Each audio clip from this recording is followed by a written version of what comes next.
Estás escuchando Idea Subjetiva, un podcast con una fuerte dosis de realidad. ¿Qué tal? Bienvenidos a otro episodio de Idea Subjetiva. Esta vez nos acompaña Aldo Súa. ¿Cómo estás, amigo? ¿Qué onda, amigo? ¿Cómo estás? Con un gusto volverte a ver. Tal vez pudimos haber coincidido de manera más de colegas, pero pues el destino yo creo que te destinó a otros rumbos y pues yo estoy agradecido por el espacio que me brindas, ¿no? Tu casa y adelante. Aldo, ¿qué andabas haciendo antes de venir para acá? La verdad andaba realizando un proyecto, se viene algo muy, muy bueno.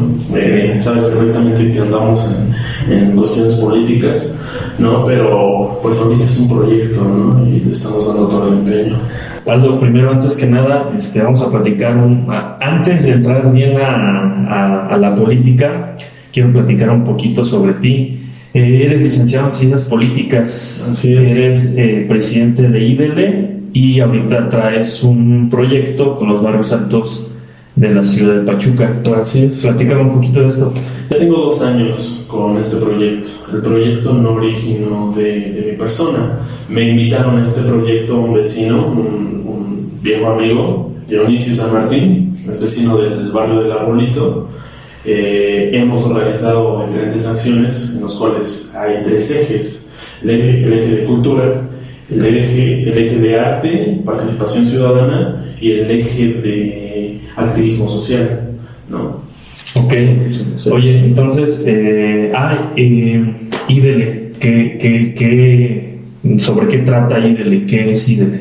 Sabemos perfectamente que pues existen problemáticas de impunidad, de corrupción, de incapacidad de poder resolver problemas de los funcionarios públicos, y IDL se encarga de capacitar a esos funcionarios públicos y también de ofrecer capacitaciones, cursos, talleres, diplomados a estudiantes de ciencias políticas. Eso es a lo que se enfoca. ¿De ciencias políticas nada más o también los abogados podemos entrar? También, es de interés público y tenemos alianza con instituciones autónomas y educativas. Aldo, ¿izquierda o derecha? Izquierda. Perfecto. Entonces, bueno, entendiendo todo esto que haces, tú eres político. El episodio pasado que platicábamos con un amigo, con Gerardo, por si lo vieron, pues le mandamos un saludo por allá y le preguntaba yo, entonces tú eres político, y me decía, no, yo no soy político porque yo no me dedico a la política, yo no vivo de la política. Así es. ¿Tú eres político? No, yo no soy político. ¿Tampoco vives? No me considero un político. No, porque no he tenido un cargo de representación popular. Ok, ¿a qué te dedicas? Yo soy activista social y coopero con la sociedad para poder llevar a cabo algunos proyectos a beneficio común. Ok, naciste, Aldo, ¿cómo nace? ¿Nace de los colectivos? ¿Nace de mérito propio? ¿Nace de un proyecto universitario? Porque pues sabemos que muchas universidades referentes del estado pues son también como semilleros políticos, ¿no? ¿Cómo nace Aldo? Yo nací de un colectivo, yo así me puedo definir, pero muchos amigos me identifican en el medio porque llevé a cabo el primer proyecto de política pública a nivel municipio, el primero en el estado laboratorio, ¿no? Sí, en el cual pues ahí se realizaron 3-4 iniciativas aprobadas por unanimidad en el cabildo. En la gestión anterior. Órale, qué padre. Sí. Oye, bueno, eres activista, dices que no eres político. No. ¿En algún momento te llegaría a gustar estar dentro de la administración pública? Me gustaría poder no solo tomar decisiones importantes, sino tratar de poder cooperar, ¿no? Aportar lo poco que yo sé para poder cambiar las cosas, ¿no? ¿Partido o independiente? Por la vía que se pueda presentar. Tú puedes decidir, pero se pueden presentar en el camino oportunidades. Siempre y cuando sea izquierda o derecha, y lo pregunto porque actualmente ya vemos estas famosas coaliciones que en nada tiene sentido, ¿no? Yo creo que no estoy peleado con ninguna ideología, las respeto, ¿no? Pero sí, yo estaría súper cómodo y simpatizo con partidos de izquierda. Con la ideología izquierdista. Sí. Aldo, vamos a analizar antes de entrar en materia ustedes saben que analizamos un poquito de los títulos de los periódicos digitales pues importantes, y tratamos de no ser tan amarillistas también, ¿no? Entonces, ¿te gustaría darle al análisis? A eso venimos. Mira, la noticia que más me sorprendió durante la semana fue esta de regular las redes sociales.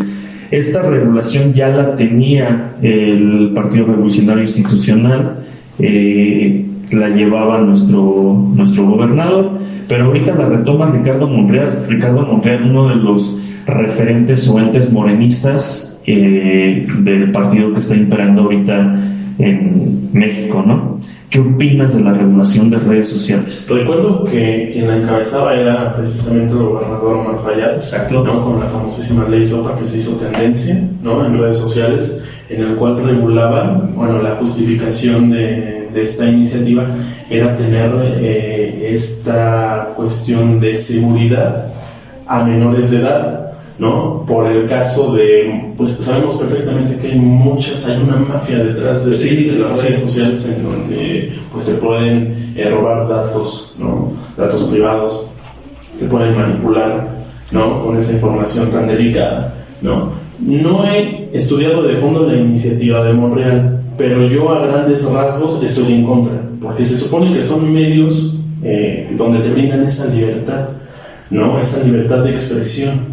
Él, con su argumento, Monreal, me parece, viene también de lo que sucedió en Estados Unidos con la censura de Trump en Twitter, ¿no? Sí, Entonces, de hecho, más encaminado a esa parte, ¿no? A que Facebook no se tome esas atribuciones y ese monopolio de poder censurar a personas que tienen toda la libertad de poder manifestarse o expresarse. De hecho, la premisa de Ricardo Monreal y de esta reforma fue a raíz de lo que sucedió en Estados Unidos con Donald Trump. Para los que no saben, pues Donald Trump perdió las elecciones presidenciales, que es un tema muy, muy, muy padre. Ya lo estaremos hablando más adelante. Pero convocó en sus redes sociales, específicamente en Twitter, a protestar, ¿no? Pero sabemos que los seguidores de Trump, no algunos, no es bueno generalizar, pero la mayoría de los seguidores de Trump pues son seguidores radicales, seguidores que pues realmente pues es como, yo podría decir que es como el americano puro, según yo, ¿no? Hay muchos factores, ¿no? Y uno de ellos creo que fue de años atrás, donde Estados Unidos le estaba poniendo las reglas a Facebook para no tener el monopolio o el control de las redes sociales, y eso le incomodó a Mark Zuckerberg. Pero ahí te va. A ver, la comunicación es un derecho humano, y eso lo sabemos todos, ¿no? Pero las empresas no. Facebook y Twitter son empresas. ¿Realmente podría haber una reforma para regular estas empresas? Es que tú desde un principio aceptas los términos y condiciones. Exactamente.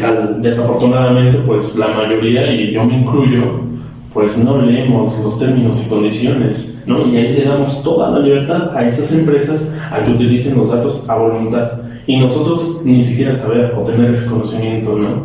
Datos, fotografías, videos, mensajes. Esto es en torno a la regulación de Ricardo Monreal. Pero a mí lo que me parece interesante es de qué forma lo va a seguir. ¿Por qué? Porque no estamos hablando de la minoría en la política mexicana. Morena ya es mayoría. ¿Qué es lo peor que puede pasar con la regulación de las redes sociales? La censura, ¿no? El que se pueda centralizar ese poder, ¿no? Específicamente hablando del poder ejecutivo, ¿no? En poder censurar algunas notas que vayan en contra de ese poder centralizado, ¿no? La justificación de Monreal es que no existan estas regulaciones o esta censura que pasó en Facebook, ¿no? Porque es un riesgo, ¿no? ¿Qué sucedió en Estados Unidos? Influye bastante en las redes sociales, ¿no? Tú puedes hacer política en redes sociales. Sí, de hecho nosotros estamos haciendo política. Y más ahorita por la cuestión de la pandemia. Y es algo bueno. Mira, el sentido de este podcast es realmente que la gente de a pie, las amas de casa, los padres de familia, el estudiante universitario, le interese la política. te hago la misma pregunta que le hice a Gerardo. ¿Cómo hacer que la gente, dentro de todo su quehacer durante el día, cómo hacer que la gente se interese en la política? Porque, ojo, como yo se lo dije a Gerardo, a muchos no nos gusta hablar de política, se nos hace tedioso, y muchas veces cuando tú comienzas a hablar de política, y más en México, es estar de un lado y del otro, y aquí la pregunta es, ¿cómo hacer que la gente se interese por la política? ¿Cómo hacerlo un tema de sobremesa? Y también, ¿cómo mantener una plática civilizada acerca de política? Y lo hemos visto más en esta administración, cuando el país está más dividido que nunca. O sea, o eres morena, o eres izquierda, o eres derecha. No hay más. ¿Cómo hacer eso? ¿Cómo preservar la curiosidad por el tema político? Pues en primer lugar, todo es político. Lo que estamos haciendo ahorita es política, sin necesidad de llegar a una toma de decisión importante que pueda influir a muchas personas. Lo que más pronto te puedo decir que invitar a amigos y a personas que pues no les interesa y que inclusive odian la política es que este tipo de decisiones influye en su comunidad, influye en los costos, en que la señora Juana vaya a la tienda, en que sale a las 7, 8 de la noche y no hay un transporte público, en que en su calle no hay alumbrado público. Exactamente, es lo que platicábamos con Gerardo, que tenemos que hacer entender a la sociedad, a la mayoría, de que si tú precisamente vas por las tortillas, que si vas caminando, que si compras X o Y artículo o X o Y servicio, es porque ya hubo una política pública de por medio que te permitió hacer eso. Y de ahí derivan muchas problemáticas que vivimos actualmente. Una de ellas es el feminicidio. En Tijuana hay muchas empresas maquiladoras y pues hay un abuso en la cuestión de las horas laborales. Estas empleadas salen 10, 11, 12 de la noche y ya no hay transporte. Y el transporte que está ahí es pirata. Y la vía pública pues no está en las condiciones en cuestión de seguridad, circuito, cámaras, ¿no? Entonces ahí existe un grave riesgo. Son vulnerables esas empleadas, ¿no? Sí, porque están totalmente descobijadas, ¿no? No hay los principios, no existe seguridad, no hay una garantía, ¿no? Ajá, pero fíjate más o menos a qué vamos, a que el tema de una política pública trasciende en todos los ámbitos, en garantizar educación, en garantizar seguridad, en garantizar infraestructura pública para que todos los que andamos por la calle podamos caminar sin ningún problema, ¿no? Tan solo garantizar los derechos básicos que debe tener cada familia: agua, luz, drenaje, ¿no? Ahora, nosotros hemos tenido presidentes de las mejores universidades del mundo. Harvard, la administración pasada, dicen que Harvard, de las mejores universidades del país, de la UNAM, pero realmente el tener estudios no te garantiza que te ayuda como servidor público. Para nada, porque no depende del personaje. Yo creo que depende de las prácticas que adapta la sociedad, y una de las prácticas es la corrupción, es la impunidad. No importa qué personaje pongas, puedes poner a un presidente que no tiene la primaria y la secundaria y puede tomar buenas decisiones. ¿Por qué? Porque pueda tener la flexibilidad de escuchar consejos y de acercarse con los mejores. Y llegamos otra vez al tema de la meritocracia. O sea, es un tema que realmente va a ser recurrente dentro de los podcasts. El servicio público, para que tú llegues al servicio público tienes que tener mérito o privilegio, porque sabemos que, desgraciadamente en México, a las élites políticas solamente llegan los privilegiados. Que mira, a nosotros tener una secundaria, a nosotros tener una carrera universitaria, a nosotros tener luz, internet, la oportunidad de hacer este espacio, ya somos privilegiados. Pero realmente, ¿la política es privilegio o es meritocracia? Es privilegio, en este país es privilegio, porque si tú tienes la posibilidad de trabajar en la función pública, ya sea a gobierno del Estado o al gobierno federal, pues evidentemente es porque o tienes un contacto, o tienes un amigo, o tienes un familiar Nepotismo, que ¿no? te echó la mano, ¿no? Eso es a cómo se maneja México. Yo he visto casos que pues sí hay amigos, o sea, hay de todo. Hay amigos que pues sí empezaron desde cero y que gracias a su trabajo ahí van poco a poco. Les ha costado mucho trabajo. ¿Cómo cambiaríamos esto, Aldo? O sea, ¿cómo hacemos que realmente el servidor público llegue por mera meritocracia, que no llegue por privilegio? ¿Cómo hacemos que la mamá que la mamá tiene un hijo que estudió ciencias políticas o estudió derecho y lo quiere meter a X o Y instancia pública? Pues en primera se equivocó de carrera, ¿no? ¿Cómo evadimos eso? Hubo te lo había platicado, Baruch.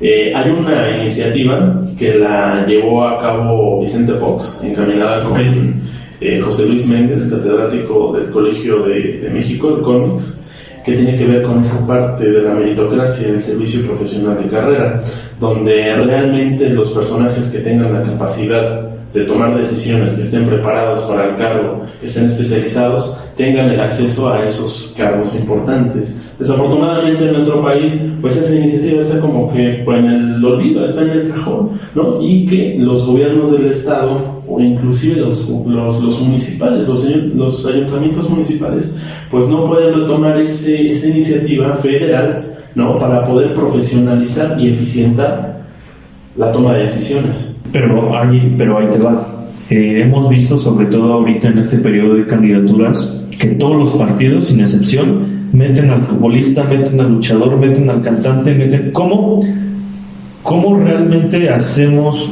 ver si tienen las credenciales correctas para representar al pueblo, para que sus hombros carguen un trabajo en la función pública? Porque, ojo, para mí, y lo voy a decir siempre, para mí el trabajo o una de las profesiones más difíciles es ser político.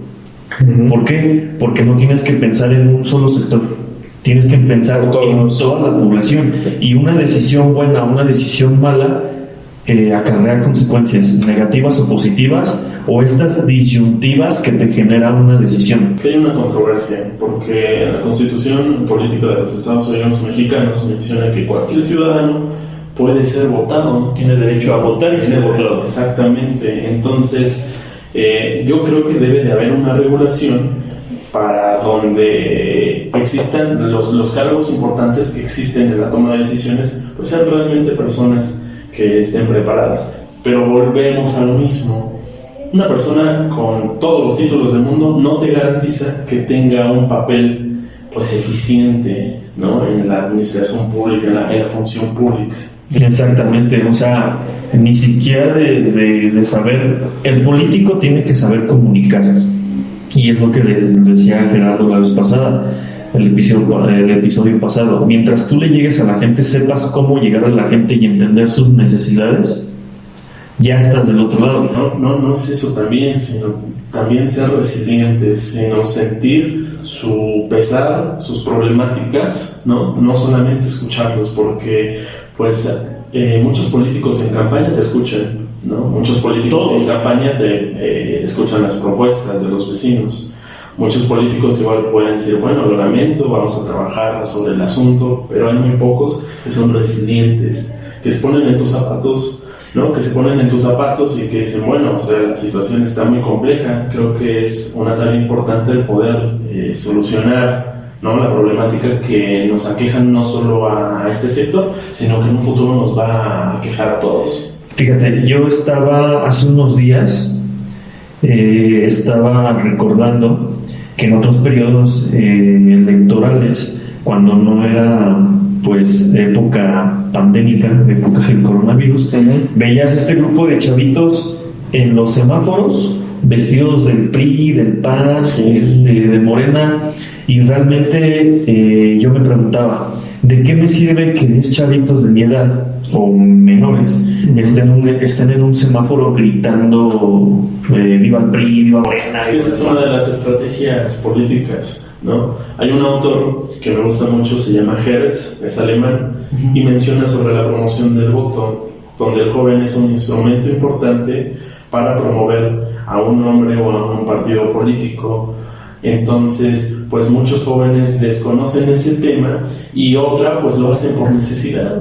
Pero lo hacen por necesidad, pero no por sentir los colores, lo hacen por necesidad, por llevar unos pesos a hay algunos que sí, hay algunos que se ponen la camiseta y se pintan de un color y andan gritando porque creen que su candidato es el correcto. Pero eso ya es cada quien, ¿no? O sea, si tú piensas que el candidato idóneo, no sé, vaya a ser X persona, ¿no? Y no, pues es el mejor y me pongo la camiseta, es respetable tu opinión, ¿no?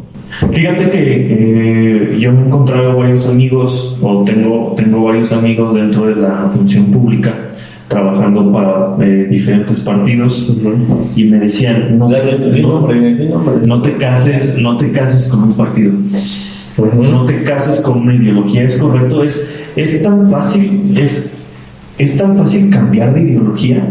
Es que tiene razón tu amigo, no te cases con un partido político y no te cases con una ideología. Cásate con la sociedad, cásate con las problemáticas que están en tu comunidad y aprende a poder resolverlas, ¿no? Y hacer equipo y hacer colectividad, para que todo ese grupo de gente, pues en un futuro pueda decir, bueno, Baruch, levanta la mano, nosotros te apoyamos. No, yo creo que es enfocarte más en esa parte de apoyar a tu comunidad que serle fiel a un partido político. Yo voy más por ese lado y te repito, sí simpatizo con un partido político, pero eso no quiere decir que igual lo deja a la deriva las actividades políticas, ¿no? Yo creo que va más del lado de la población.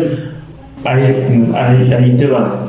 Esto es como que un tema fuerte, y decir, si el PRI quiere el bien para México, si el PAN quiere el bien para México, si Morena quiere el bien para México, ¿por qué no hacer equipo?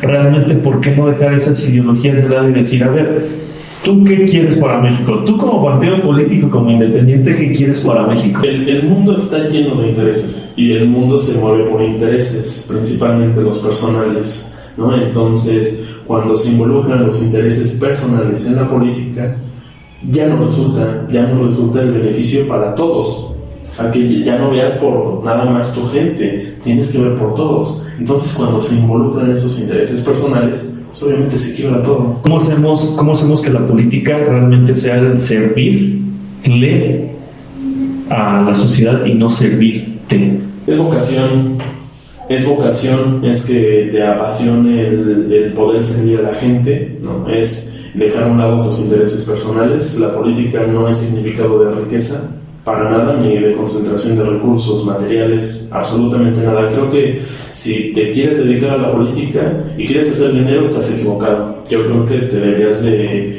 dedicar a un negocio, o ser empresario, o no sé, dedicarte a otra cuestión, pero la cuestión política para hacer dinero, para nada, Yo creo que es esa parte, no involucrar tus intereses personales con la política. Entonces, ¿qué hacemos? Bajamos el sueldo a todos los servidores públicos que ganen lo mismo que el salario mínimo, pero ahí te va. Para mí, como estudiante de leyes, para mí los mejores preparados dentro del órgano público son los ministros de la Suprema Corte de Justicia de la Nación. Y conllevan muchas tareas. Realmente y esas tareas las tienen que cumplir. Es por eso sus salarios. Hay una justificación de ese salario, ¿no? Tienen que cumplir distintas tareas, tienen que tener distintos departamentos, diferentes funciones y poder cumplirlas. De no cumplirlas, pues obviamente ese ministro... Recuerdo que cuando llegó el obradorismo a México, cuando tomó el poder, una de sus campañas era eso, bajarle y lo hizo, realmente lo hizo, bajarle el sueldo a los funcionarios públicos. Pero ahí te va, los ministros de la Suprema Corte son realmente especialistas en derecho y toda la vida se la pasan estudiando. ¿Realmente es justo ¿Es justo que se le baje el sueldo a...? Ya se solucionó, ya se dio el que los ministros no se les baje el salario por obvias razones, pero sí concuerdo con la idea de poder bajarles el salario a todos los funcionarios. ¿Por qué? Porque el país está desquebrajado. El país está desquebrajado y era necesario bajar esas excentricidades que había en la política. Creo que ya era necesario el poder recuperar otros negocios u otras áreas donde pues el país necesitaba del apoyo del gobierno. Me llamó la atención hace unos minutos lo que comentaste acerca del servicio profesional.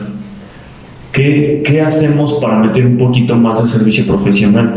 Y también, ¿cómo hacemos para que esto no sirva como un candado para las personas que quieren llegar al servicio público? Vamos a hacer de cuenta que ganó X persona en Pachuca y que tú quieres aspirar a ese cargo. Tienes todos los elementos en cuestión profesional, te sientes apto, entonces tú tienes ese derecho de poder realizar ese examen que por lógica te lo tienen que hacer para poder aspirar a un cargo importante en la administración municipal, y de aprobarlo y de cumplir con ese perfil, pues evidentemente podrías tener la oportunidad de tener ese cargo y de tomar decisiones.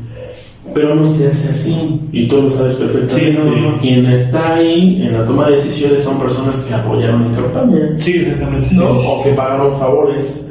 Creo que esa iniciativa está muy buena, solo que creo que mencionó, no me acuerdo qué autor fue, y lo leí en un medio de comunicación, que fueron de las iniciativas más importantes en el país, en la historia del país, y que pasó desapercibida, ¿no? José Luis Méndez, catedrático del CONEX, ha escrito más de 3-4 libros en materia de ese tema, y que si hubiera un presidente municipal con esa capacidad, ¿no? O con simplemente el conocer qué es el servicio profesional de carrera, creo que tuviéramos un gobierno más eficiente, con indicadores realmente que tú los veas tangibles y que no sean indicadores que yo he visto en oficinas, que todo está al 100%, viendo que hay baches en las calles, ¿no? En adoptores. Entonces, yo creo que el retomar el servicio profesional sería súper importante. Pero el servicio profesional onda en que tengas una carrera universitaria, que seas licenciado, ingeniero o X o Y. Te comentaba que no solo la cuestión profesional, sino cumplir con el perfil. Okay. En el perfil se puede complementar el que tengas conocimiento de X cosa, de que tus actitudes sean distintas a las de las demás, ¿no? Que tengas esa capacidad de poder llegar a un acuerdo, y también esa capacidad de poder sentarse con la oposición en el cabildo, porque pues ahí vemos que, o sea, se pelean y no llegan a un acuerdo. ¿Y quiénes son los beneficiados? Los que pierden, pues la población, ¿no? Sí. Porque la población lo que quiere son resultados rápidos, sí, ¿no? Pero ¿no crees que sea el problema de México, el que todos queremos rápido? Porque digo, yo desde que tengo razón de memoria y me empezó a gustar la política y empecé como que a analizar pues estos temas, yo no recuerdo un político, presidente de la república o gobernador del estado que le haya apostado a la educación. ¿Por qué? Porque ellos saben de primera mano que si tú le apuestas a la educación, no es que vayas a ver los resultados en 6 años o 4 años, sino en generaciones. ¿Realmente no crees que esa es responsabilidad de los ciudadanos? Parte y parte. Quien recuerdo le invirtió y le ha invertido a Rostro Records en cuestión de inversión en la educación básica fue Lázaro Cárdenas, con el plan del socialismo del PRI. Sí. En ese entonces. Me parece que de Tejeda, ¿no? Me parece que sí. Donde antes pues la cobertura de las escuelas primarias era de un 30% para todos los niños del país, y con la entrada de Lázaro Cárdenas 3-4 años después de su gobierno, pues ya había una cobertura totalmente al 100% en todo el país. Pero a ver, ahí te va. Es una de las teorías que se están planteando en la actualidad, una de las prácticas contemporáneas, de hecho, de que la educación no es la salida, no es la salida de países como la de nosotros. A ver, ¿a qué voy con esto? Realmente, y yo lo pienso, y realmente sí lo pienso de esa forma, es de que la educación no es completamente la salida. Sí forma como base, pero la educación no es completamente la salida. La salida, ¿por qué? Porque si tú o a nosotros, a nuestros políticos, al menos yo lo pienso así, le permites invertir en la política, es como si le permitieras flojear. ¿Por qué? Porque vamos a decir, es que le invierte a la política, pero le dejó de invertir a lo que rodea a la educación. Porque ahí te va. Estados Unidos, ponemos el ejemplo de Estados Unidos, de nuestro vecino del norte, ¿no? Tiene una de las mejores educaciones en el planeta, pero no le invierten tanto en la educación, sino que le invierten al contorno. Y uno de los presidentes que decía que la educación es la salida es Benjamin Franklin, me parece. Y ahorita ya no. O sea, yo creo que tienes que garantizarle al niño que va a la secundaria o a la primaria un alumbrado público. Tienes que garantizarle que va a llegar a la escuela y que va a regresar a su casa. ¿Por qué? Porque si tú sales de tu casa y te vas preocupando porque no hay transporte o porque está caro, permea en tu rendimiento escolar. Entonces, para mí, en lo personal, yo pienso que la educación no es completamente la salida. Realmente tenemos que mejorar el contexto social de los estudiantes. Hablas de la eficiencia de tu entorno, de los espacios públicos. Exactamente. Yo creo que tiene que ver más con los valores, ¿no? De dejar de ser individualistas y ser más equipo, ¿no? Porque evidentemente lo que vemos actualmente es que si hay un personaje que quiere contribuir, quiere hacer un cambio, pues obviamente no lo va a hacer solo, ¿no? Entonces estamos en una cultura del egoísmo, del protagonismo y principalmente en la política, donde pues rompe todo esquema de unidad. Pero hablamos de responsabilidad civil también, responsabilidad civil. Es parte de los valores, ¿no? O sea, de poder respetar a tus vecinos, el conocer a tus vecinos, el también comprender las problemáticas de tu vecino y tuyas para poder llegar a no sé, a una respuesta en el cual pues no nada más tú veas por tus propios intereses, sino vas por la colectividad, ¿no? Realmente, a ver, este tema de los colectivos, ahorita que hablas de colectividad, ¿para qué nos sirven los colectivos? Realmente, o son semilleros políticos, para políticos, o realmente nos sirven como sociedad. Realmente, yo veo este tema de los colectivos como una inclusión. Yo pertenezco a un colectivo, tú perteneciste en su momento a un colectivo, pero realmente, ¿a dónde vamos con los colectivos? Hay de todo, Baruch. Hay colectivos que se dedican a la asistencia social, ¿no? A realmente poder aportar lo que necesita el barrio, el poder guiar a las personas que desafortunadamente no tuvieron la oportunidad de estudiar, de tener una carrera, ¿no? Entonces ahí sí hay realmente colectivos, ¿eh? Yo creo que tu entorno está más enfocado a lo político y has visto esa parte, pero sí. No, o sea, yo conozco a muchos colectivos, no sé, maestros, catedráticos, que se dedican realmente a apoyar a la gente en casos legales, gratuitos. Sí, que no cualquiera en México los da, o sea, y menos un abogado en México, Y ellos no lo ven con corte político, porque no se promocionan. No es completamente altruista. Exactamente, ¿no? Hay muchos colectivos en la zona norte del país que defienden el territorio, la defensa del agua, la defensa del bosque, ¿no? Todo ese tipo de cuestiones. Entonces, puedo diferir que los colectivos no son políticos, ¿eh? Hay muchos, hay una variedad de colectivos. Obviamente, sí hay colectivos con estos fines de lucro para poder posicionar a una persona. Y lo vimos en las elecciones anteriores. Surgieron muchas asociaciones, surgieron muchas frases de agrupaciones, de colectivos, pero ¿con qué fin? Con que sobresaliera una persona. Y eso es respetable, pero yo creo que estás lucrando con el nombre de asociación civil, de colectivo, ¿no? Bueno, pasando un poquito o volviendo un poquito a la meritocracia. ¿Cómo hacemos que la meritocracia realmente se incluya dentro del tema político? Dejar a un lado los intereses personales, dejar a un lado tener la vocación, y yo creo que los valores están olvidados en nuestra cultura mexicana, ¿no? Vemos más por, decir, pues, me fue bien, ¿no? Tengo 10,000 pesos en la cartera y yo voy a hacer mi proyecto aparte y se acabó, ¿no?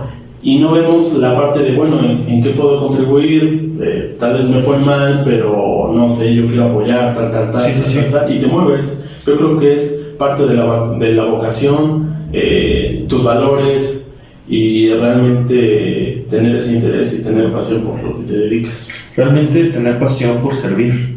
Pasión por servir. Exactamente. Entonces, bajarle el sueldo realmente a los servidores públicos no es la salida. Tú que ya andas en esta onda del medio político,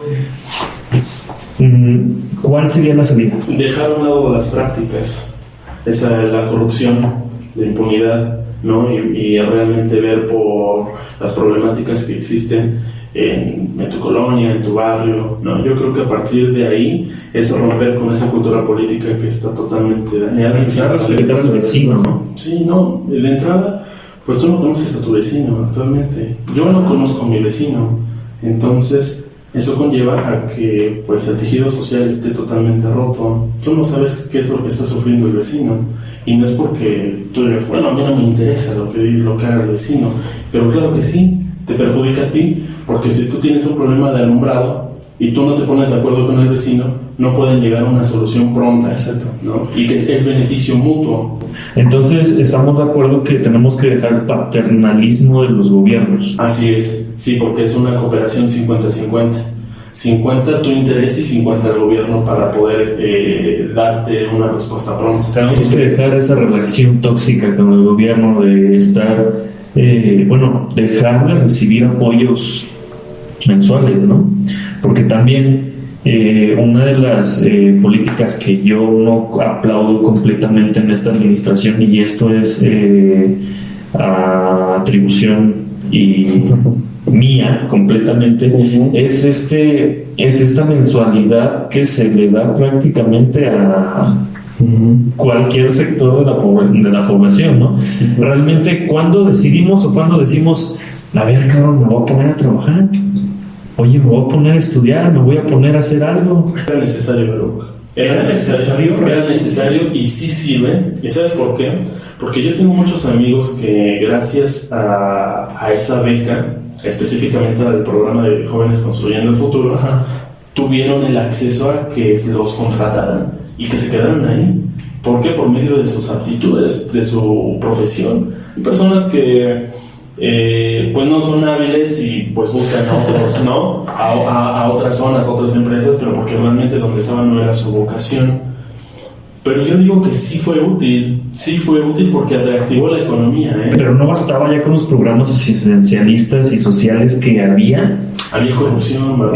Digamos que no llegaban esos programas sociales, ese apoyo gubernamental, no llegaba a los que realmente lo necesitaban. ¿Y aquí no hay corrupción?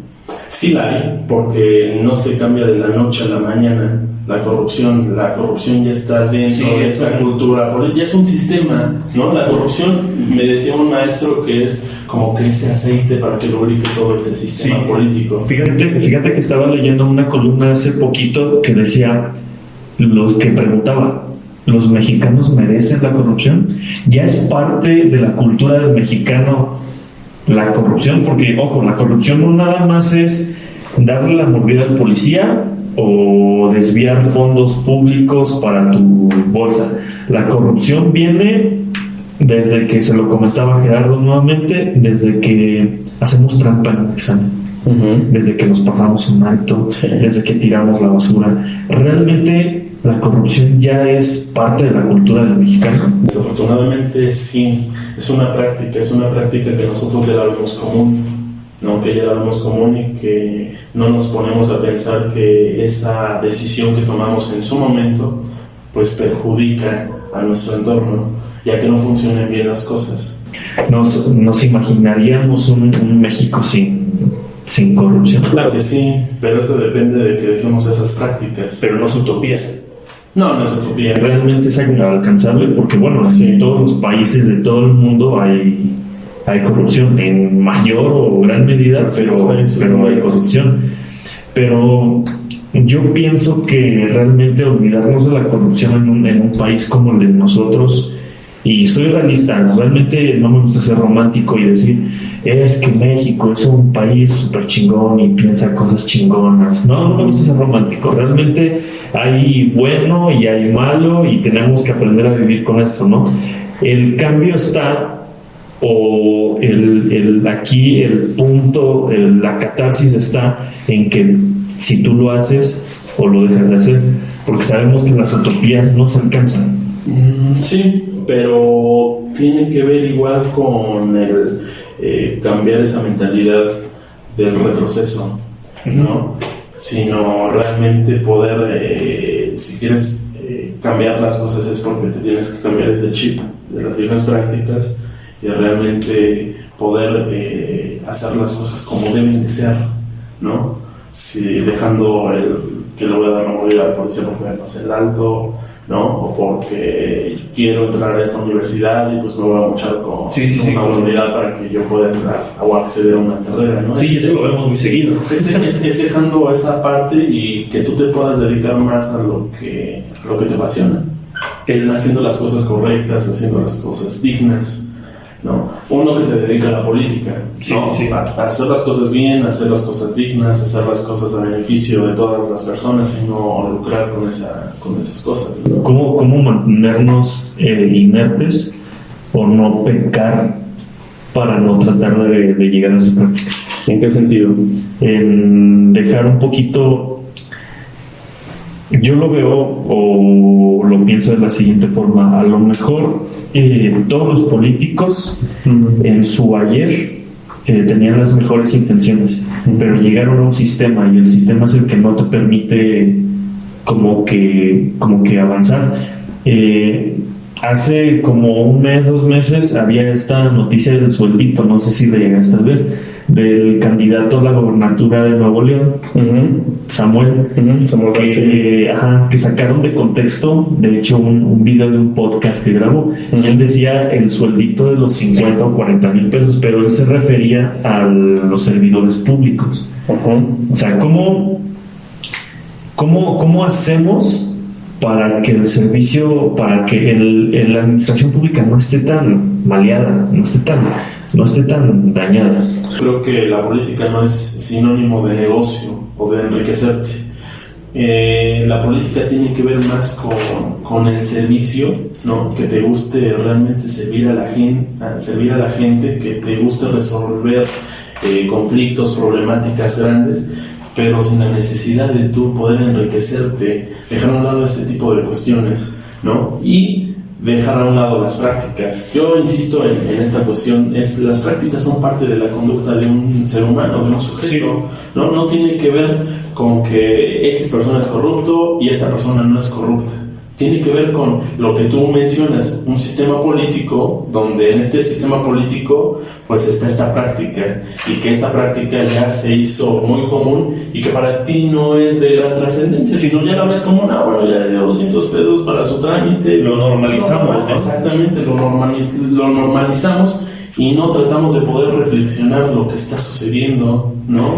Cambiando un poquito de tema, para ti, ¿qué es la política? Para mí, ¿qué es la política? El servir, dejando a un lado los intereses, tener pasión, tener vocación por ayudar a los demás, principalmente a los de tu comunidad. ¿Hasta dónde puedes llegar usando la política? No hay límites. En México. No hay límites. Creo que depende de cada uno, ¿no? Aldo, pues muchísimas gracias por venir. Ojalá y no sea la última vez. Creo que nos aventamos temas padres, algo controversiales, que no se hablan en cualquier medio. Muchísimas gracias por venir, Aldo. Te agradezco, Baruch, y pues yo te tomo la palabra, que no sea la última vez. Sí. Me encuentro a tus órdenes, y a quienes nos vayan a escuchar les mando un saludo. A amigos que pues les voy a mandar ahí el enlace, que les voy a dejar de tarea qué es lo que dije, y te agradezco, Baruch. Oye, antes de irnos, platícame de tus proyectos. ¿Tienes proyectos ahorita? ¿Cómo te encuentras en redes sociales? Me encuentran como Aldo Ruiz, Sua Aldo en Facebook, Ruiz Sua en Twitter y Aldo Sua en Instagram. Ahí estamos con estas actividades de la OVAP, la Unión de Barrios Altos de Pachuca, en donde hago equipo con Dionisio San Martín, quien fue de la idea original de su colectivo, de la agrupación, y que afortunadamente ha tenido buena aceptación en el barrio. Se han unido varios líderes de distintas colonias y barrios con el mismo fin, ¿no? De tocar los temas de cultura, de artes, el activismo social. Hacer política.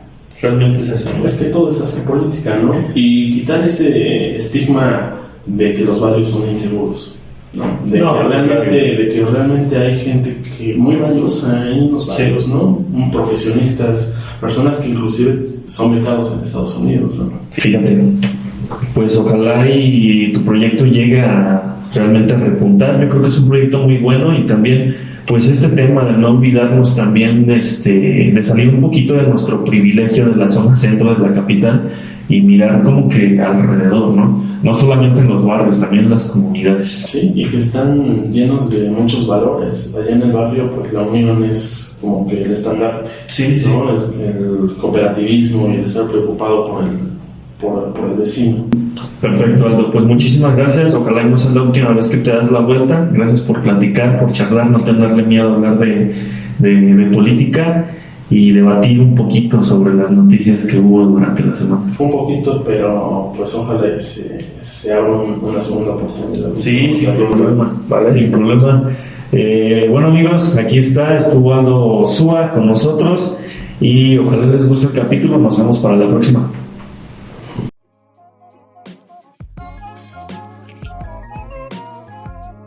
Jamendo.com